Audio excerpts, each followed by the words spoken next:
Pois bem, continuando este vídeo, eu falei, referi aqui o Arrel Gomes e enquadrei-o no contexto de Boa Vista.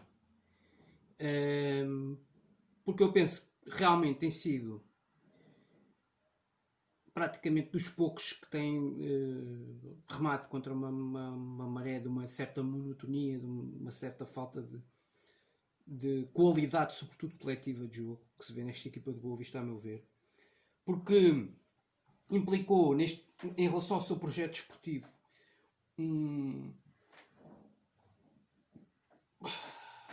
implicou um investimento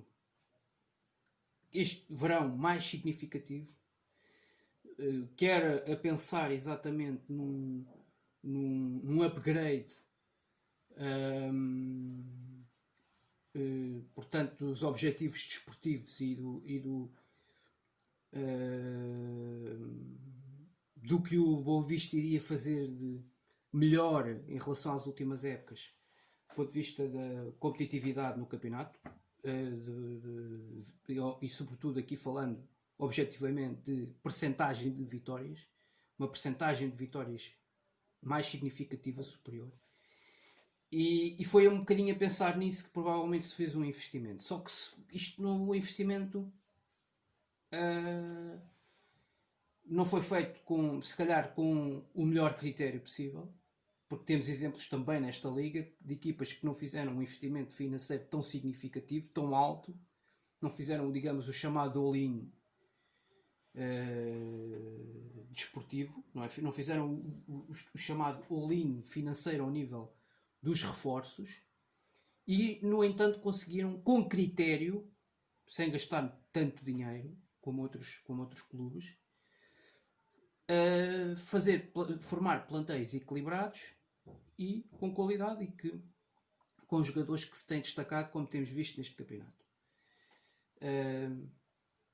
E portanto, a meu ver, acho que o Boa Vista nesse sentido foi uma das equipas que não esteve particularmente famosa. Chegamos agora, diria que podemos fazer esse balanço. Não sei o que é que vai acontecer daqui para a frente, não tenho aqui uma bola de cristal, obviamente.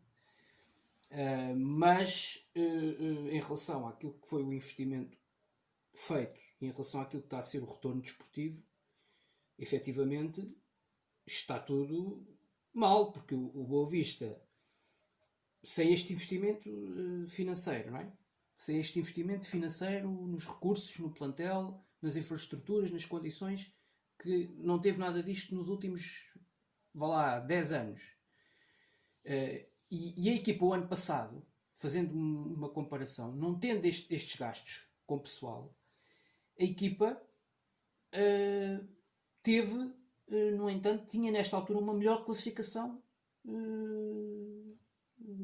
desportiva, em termos do campeonato, em termos do rendimento, não só coletivo, como do rendimento individual de grande parte dos jogadores que faziam parte da composição do seu respectivo plantel da época 19-20, por exemplo. E portanto, esta reflexão importa fazer, e que eu vejo muito pouca gente a fazer, inclusive gente com responsabilidade nas televisões, porque se foca muito em Portugal, que é as equipas grandes. Foca-se muito Benfica, Sporting, Porto. Agora começa a focar-se um bocadinho mais o Sporting Braga. Mas quer dizer, estas equipas que de vez em quando cometem estas loucuras, porque pensam que vão gastar mais financeiramente e supostamente não é preciso ter critério, é ter dinheiro para contratar à maluca. Às vezes, quer dizer, não definir muito bem quais é que devem ser os alvos, não definir muito bem quais é que devem ser os mercados. Dá sempre a sensação que o departamento de scouting também não tem grande qualidade. Se calhar importava mais nesta altura o Boa Vista, a meu ver, na minha opinião, investir mais no departamento de scouting, ou seja, ter mais gente competente nessa área, do que propriamente estar aqui, por exemplo, em relação a este caso específico do Boa Vista, estar aqui a gastar demasiado dinheiro e sem critério em determinados jogadores para determinadas posições. Não é o caso que se passa claramente com Ángel Gomes, que tem sido a esse nível um jogador que tem, claramente, do ponto de vista individual, tem dado muita coisa, e do ponto de vista coletivo é um jogador que também dentro do campo puxa pelos outros colegas de equipa, mesmo os que não têm estado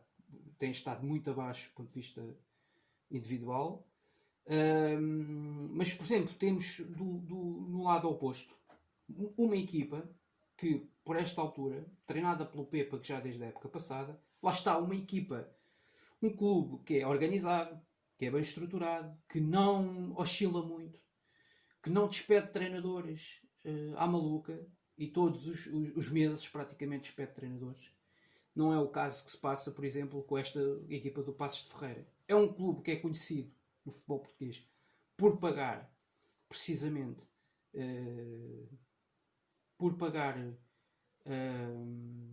sempre a tempo e horas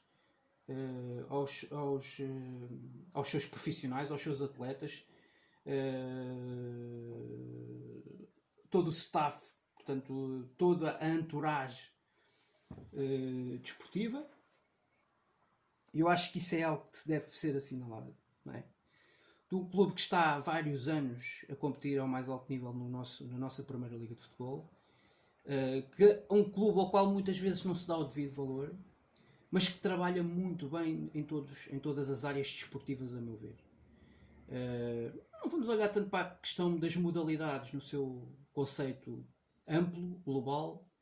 mas vamos olhar especificamente para o futebol. E no futebol estamos a falar de uma equipa que ainda não há muitos anos, assim como isso, esteve, por exemplo, presente numa playoff de acesso a uma fase de grupos de uma Liga dos Campeões. Isto importa referir isto. Isto não é coisa de suma menos importância, a meu ver, num clube com a dimensão do Passos de Ferreira, com a história do Passos de Ferreira e, sobretudo, com os investimentos que o Passos de Ferreira tem feito e com o orçamento do Passos de Ferreira. Com o orçamento do Passos de Ferreira. Eu não vou aqui dizer, em termos líquidos específicos, qual é o orçamento de Passos de Ferreira para o futebol, porque isso são coisas que sinceramente ultrapassam, mas eu tenho mais ou menos uma ideia de que o orçamento do Passos de Ferreira para o futebol não há de ser sequer um orçamento de um Vitória de Guimarães, de um Vitória Sport Clube ou de um Sporting Clube Braga, ok? E portanto, nem de perto nem de longe, será talvez aí a um nível de um Rio Ave, de um Famalicão, e portanto, olhando isso, olhando até para isso e valorizando aquilo que o Passos de Ferreira está a fazer, lá está, no Passos de Ferreira, neste clube do norte do país, o que é que está a acontecer? Está a haver critério, ok? Está a haver critério, a meu ver, parece-me a mim, na gestão desportiva, na gestão financeira do clube, duas áreas fundamentais em qualquer clube de futebol, que muitas vezes temos assistido nos últimos anos, que inclusive nos grandes nem sempre isto acontece, haver, portanto, uma boa gestão financeira e uma boa gestão desportiva, as duas andarem acompanhadas uma da outra, e portanto isso por vezes faz com que os clubes cedam em relação aos seus desafios, em relação aos seus objetivos, e portanto isso por vezes faz com que os grandes clubes, até os grandes clubes muitas vezes apareçam em determinadas fases de determinados anos da sua história um pouco mais doentes, não é? Parece assim às vezes um bocadinho, os clubes parecem assim mais doentes e mais fraturados, e isso tem que ver com muitas vezes más decisões da parte das suas estruturas, de quem projeta os clubes do ponto de vista desportivo e do ponto de vista mediático, quer a nível nacional, quer a nível internacional, que é importante haver também esse lado internacional nesta questão, sobretudo